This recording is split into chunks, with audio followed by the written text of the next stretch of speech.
Good afternoon to all of you, and welcome to Licensee Meet. Well, I think I will be discussing more and sharing my experiences with licensee companies as well as licensors, because incidentally, I have been associated with 7 major brands which are in India today, uh, at some level as a GM to VP to today CEO, and have been instrumental in launching many sports brands, particularly Lotto. It happens to be 3 times launched in India, and all the 3 times I have been instrumental in bringing it back to India. And uh, New Balance, which was a part of Royal Sporting House, I was instrumental during its 100th year to have been part of launch in India. Then Crocs and the High Tech all initially came as licensee brands in India, apart from the character licensing Disney footwear.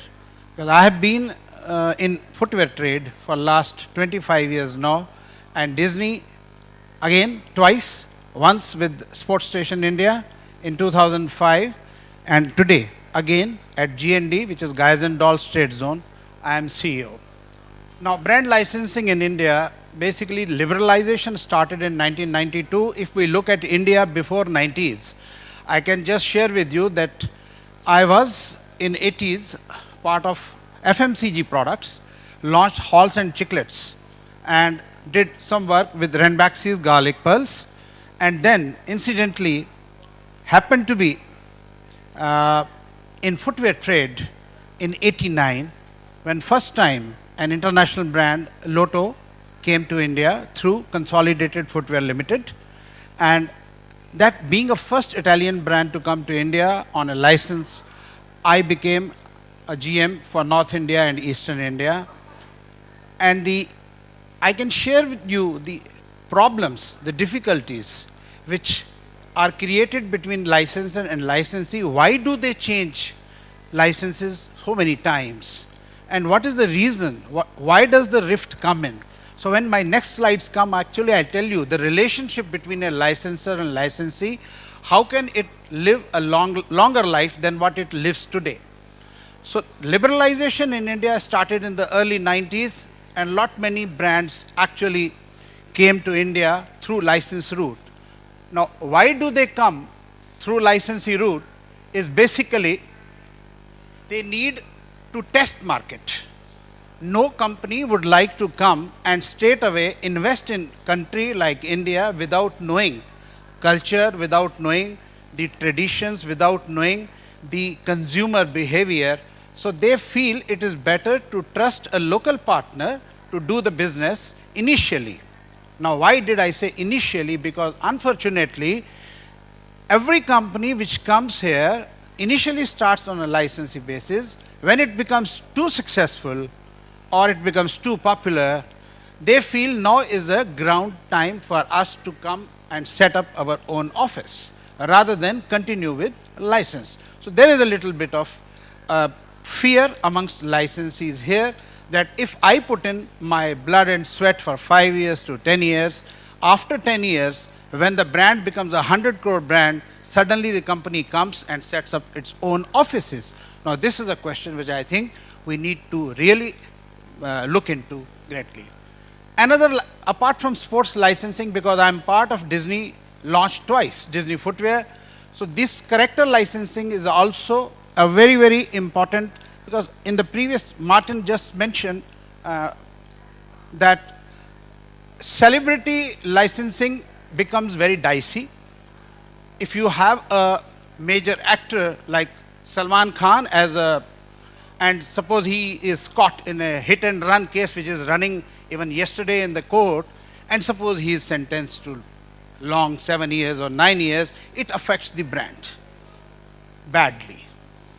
So there is less risk when you take a character licensing, because there's a separate story for that. Now, coming to my subject, sports brand licensing. The early history, first brand was Lotto, which came to India in 1988-89, I was part of this brand for 5 years. And I can tell you that Consolidated Footwear Limited did a great job launching the first brand.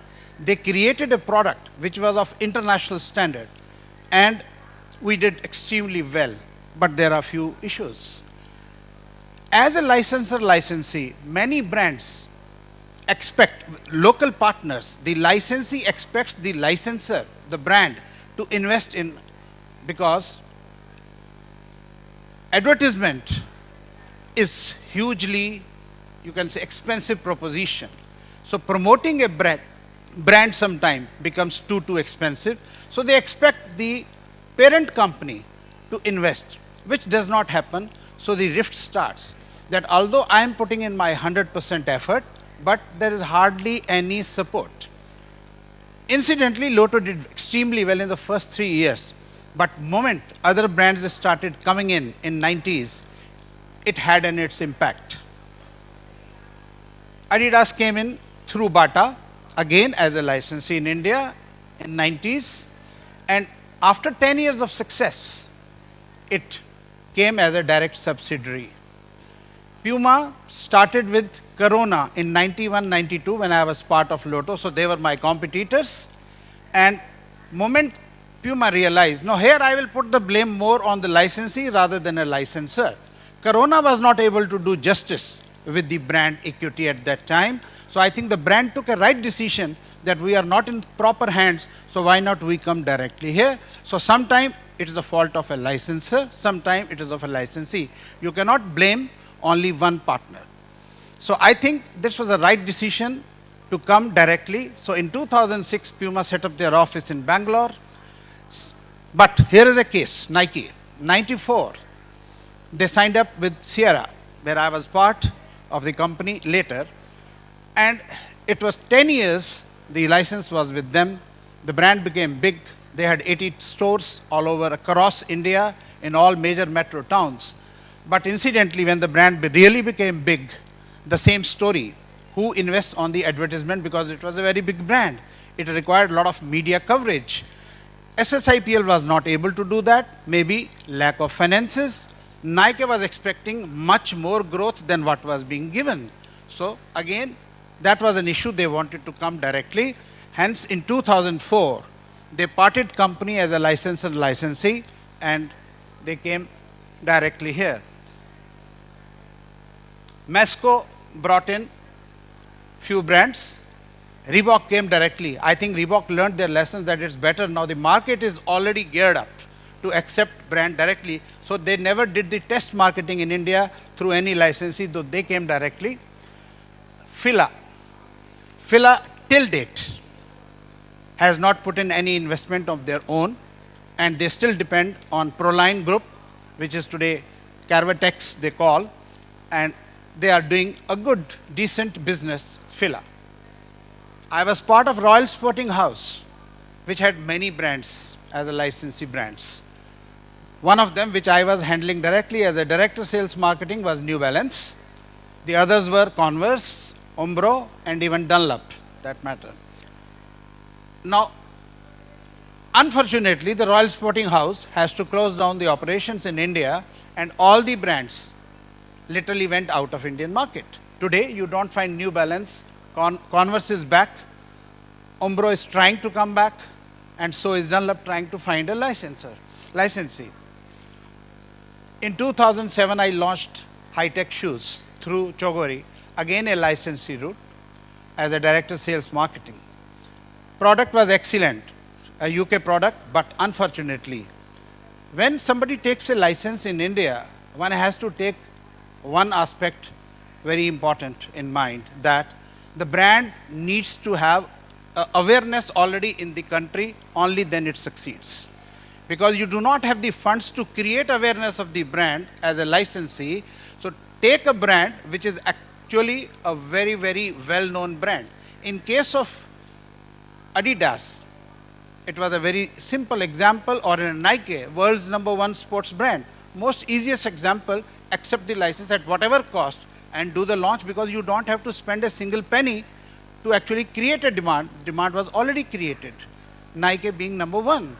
Same was the case actually with Puma. Puma was a well-known brand even in 2004, but unfortunately, they were not with the right partner at that time, so they have to open up their own subsidiary office. Now, Hi-Tech fizzled out within 1 year.